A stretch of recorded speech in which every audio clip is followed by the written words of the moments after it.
Giants come in at 6.5. Giants are dogs week 1 at home. They're going to be getting 3 points in their building on Monday Night Football to the Steelers. That week 1 is the first. There's 2 Monday night games week 1 always. That's the earlier game. They'll host Pittsburgh Monday Night Football. They're getting 3. They're not going to be favored in any of those first 5 games. Pittsburgh at Chicago, San Francisco at the Rams, at Dallas. You got to watch out that Avalanche doesn't start at 0-5, and they've had some bad starts in recent years. They've not been able to overcome it.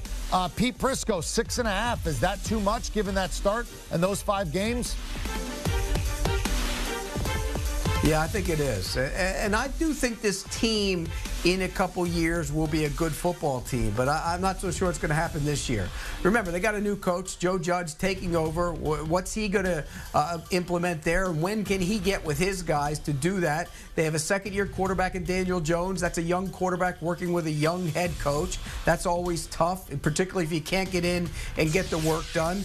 And they have some issues. I mean, who's going to rush the passer? That's a major issue for them as well. So I think this team will be lucky to get to that number. I look at the start. You mentioned that the start's brutal. It's going to be a tough situation for them to get one victory out of those first 5 games, and I think that could set the tone for the rest of the season. So I think if you're a Giants fan, you got a lot of things to be hopeful for. New coach. I like the young quarterback. You know, Saquon Barkley can run the ball. They have some talented receivers. I think Darius Slayton's a guy to keep an eye on moving forward.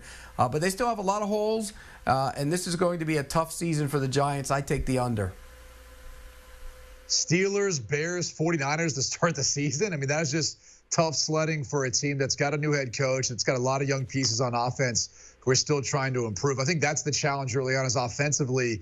Can they put up points versus some of what is anticipated to be the better defenses in the NFL? And then it's the finish after the bye. They've got 4 of those 6 games on the road.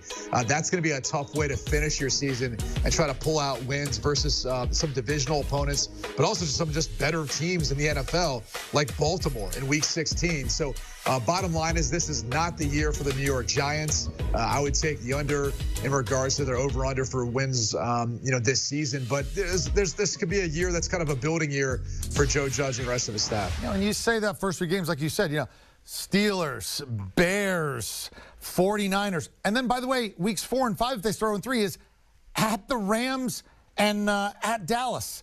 They ain't going to be favored in any of those first 5. Eventually, they'll get Washington, and they'll be favored at home. And Washington comes in, right? Washington's at 5.5. Want a sports network that delivers everything that matters about the game? The highlights, the picks, the instant analysis. No yelling, no fake debates, no politics. Hit the subscribe button and never miss a moment.